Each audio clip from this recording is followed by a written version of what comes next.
Yeah, it appears to be me. Yep, me again. The cat thinks it's feeding time. Not yet. Anyway, yeah, making another video. Yeah, I don't want to do the same subject I did in the walk the talk, but walk the talk, well, whatever. Yeah, but it's it's this consciousness thing, but it's really I want to get to the evolution thing and recognizing, that's the. It's just understanding that it's like really trying to get your brain around it conceptually. That this process of evolution, that just makes these machines, and that's all we are. It's a machine, and that our consciousness is a byproduct of machine making. And it's got a function that doesn't have anything to do with you, having pleasure, and you having ambition, and you thinking you've accomplished something, which is another one of the elements of illusion or delusion. The delusion of your perceptions, your acquisition of knowledge about the world and what's happening here on Earth, and your perception that you're running a profit, that your gain is worth the pain, that you're functioning sufficient, with a sufficient efficiency. Back to that line. But I mean, there's the story. I mean, that's the philosophical statement, is sort of this recognition of a scientific truth of the fact that we did evolve, and now it's just taking a God damn, I hate that. I'm struggling looking for words. I want to say assessment, but taking a inventory of what's taking place through this process. So we know the scientific fact of evolution.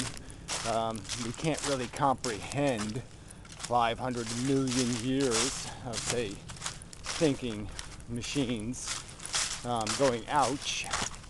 Can't really do that. You can't really conceptualize 500 million years of billions upon billions of organisms squirming through this humus, this biology, to eke out the same thing that you're eking out, which is this sense of purpose and function and accomplishment, satisfying the desire. And it's a powerful thing, this emotion of want and need and sense of purpose and acquisition and accomplishment. But what is also powerful is our intellect and our ability to understand a truth that's the real context of that circumstance. I mean, we can understand the mechanics of sex and still enjoy the cruder pleasures of the sensual act. So the two don't have to be in conflict. You don't have to sacrifice your ambition or your love of life for a contextual understanding that it's really, really brutal and horrible. We sort of talked about this a little bit related to the subject of vegetarianism. You don't have to become a vegetarian in your practice to be honest to the fact that the process of carnivorism is just cannibalistic. When mammals are eating mammals, it's kind on kind. It's a genocide of a sort, committed against a Holocaust of sorts. Committed against the properties that define you, the same properties of sensation and feeling and ambition and want and desire that you're destroying and killing in some other organism isn't any different than say, for example, an alien race that would minimize your reality, because you couldn't add sufficiently large enough numbers in your head. So it had this arbitrary test of your worth that has no sensible, rational, no logical integrity. And but we're, like I said, the power of our intelligence to keep us grounded in the science, grounded in the facts, grounded in the understanding that our basic function is to be an asshole, and it's not it doesn't have to hurt you or harm you to be aware of the truth. It's not catastrophic to your happiness or your comfort or your ability to enjoy eating an apple or something. It's just not. You can have the truth and eat your fantasies, live in them, wallow in them. This doesn't have to be a conflict.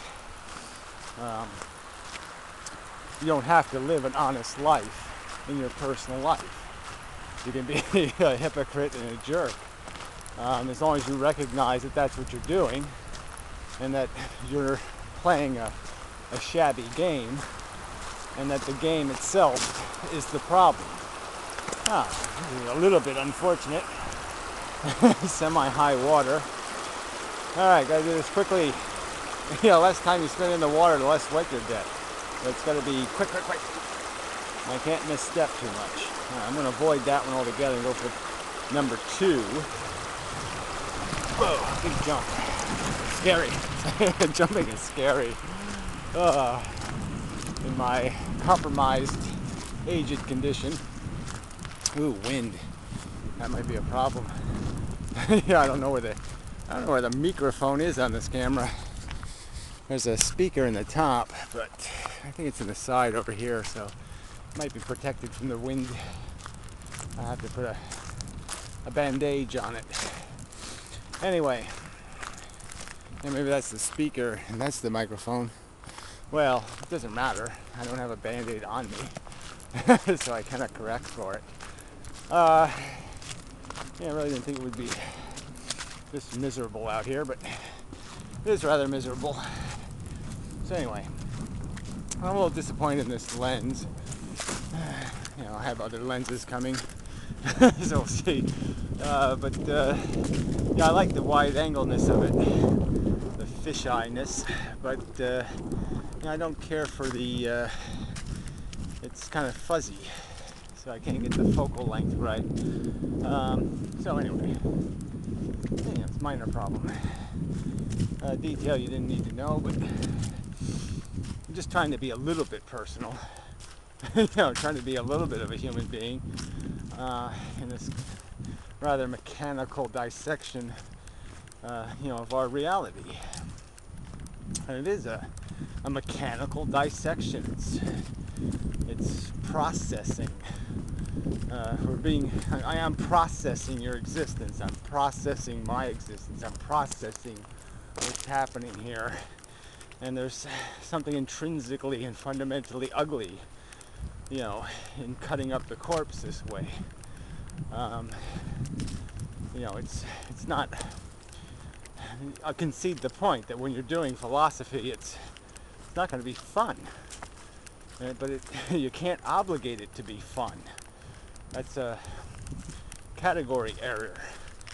You're not allowed to obligate the truth to be entertaining, to be satisfying, to be gratifying, to be uplifting and joyful. That's not the truth's obligation. And it just happens that we are a byproduct of a string of facts that are just fundamentally nasty. And they're just not going to turn out the way people want them to. It's kind of like this whole mission to Mars thing. People want to go there for no good reason. Nothing that could be rationally articulated. there's nothing to do there. There's no really great bars, or there's not a great museum. There's no anything really meaningful to go to see. Just a bunch of stuff you can find here. You can find big holes and caverns and mountains, and just rocks and rubble and dirt and dust. There's no real reason to go there except merely because it's there kind of bullshit. And there's a truth about the technical impracticality of an effort to send living organisms that far into space, and to land them, on a gravitational body, and have them have some hope of getting off the ground again. I mean, we really can't, I don't think we've successfully built a rocket that could go, could even start in space, fly down to the surface of the Earth, land on it, and then take off again and get back into space. We haven't done that on Earth, and yet we expect to be able to do it on Mars. But anyway, that's a whole separate subject. But I mean, it's a related subject in the sense that it's an illustration of the power of denial, the power of wishing reality to be something, and the power of this whole senseless and mindless ambition machine that just keeps people saying they need to conquer something else. They need to make a 79th flavor of ice cream, or 148th. It just never ends. They keep needing the new model, the new bullshit. And they're just being duped by a psychological mechanism. This isn't elaborate chicanery that they've fallen for. It's a 3 Monte sucker kind of stuff. They've fallen for an obvious racket that is our biological mechanism. We've just been totally borged by the DNA molecule and ignorant cultures of the past, and the fact that yes, the people more likely to reproduce and to sustain existence are going to be the idiots who are reckless and sloppy. People who are risk averse, cautious and careful, and think about what they do before they do it, aren't likely to do things reckless and sloppy and messy and dangerous and stuff that's going to Fukushima. And it just seems like clearly cultures are dominated by the people who build Fukushima, not the people who build, Empire State Buildings. The durable good things are the rarity. The sloppy, gotta recall that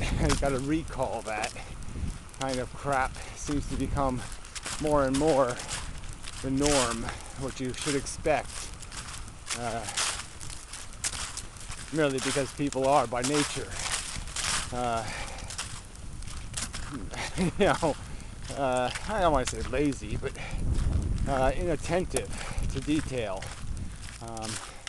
unattentive to what isn't in their interest. They are constantly saying what's in it for me and saying no further than that. And so if they can glean a profit at somebody else's loss, they'll do it, because they don't see the logic that says that doesn't make any sense. You can't win by creating losers. Just the truth. So, damn, it really is. I should have brought gloves. Yeah, it's just a bit cold out here. Winter and all, some kind of syndrome the atmosphere goes through, where it does this cold thing for a while. Go figure. Anyway, yeah, I wish I could avoid it.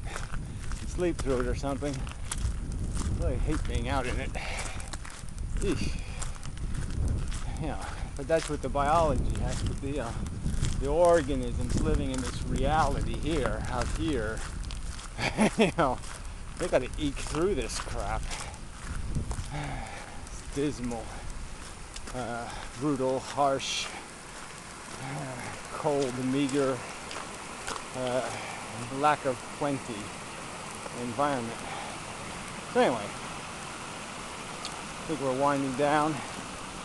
Not much of a video again. Not quite hitting the target as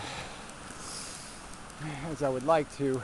But see, I can say the word evolution, and obviously when I say it, you know, the orchestra's playing. There's a whole bunch of stuff going on in my brain, you know, representing what that word means.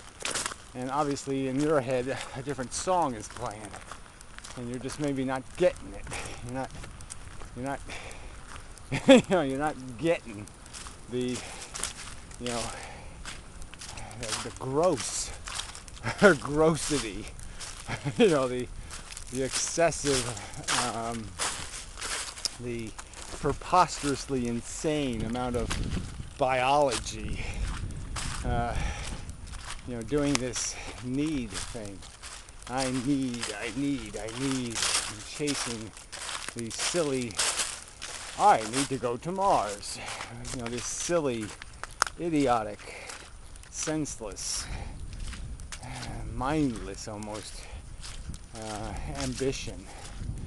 You know, that just has no reasonable boundaries. It just occurs to people to think, to have the perception, you know, that something is necessary when it isn't, and such. Anyway, looks like I have the place to myself. Oh dear, somebody's been making a horrible mess here. I mean, why do you do this? I mean, okay, so there was a lot of rain. They decided to trench a little here, but you know, you got to throw dirt into the lawn. I mean, somebody's got to clean that up. You know, and it ain't gonna be me, right? No, it probably is. But I'll get that. That's a mess. Shit. You know, and then they you know, they cut right next to the. See that? It's too damn close to this.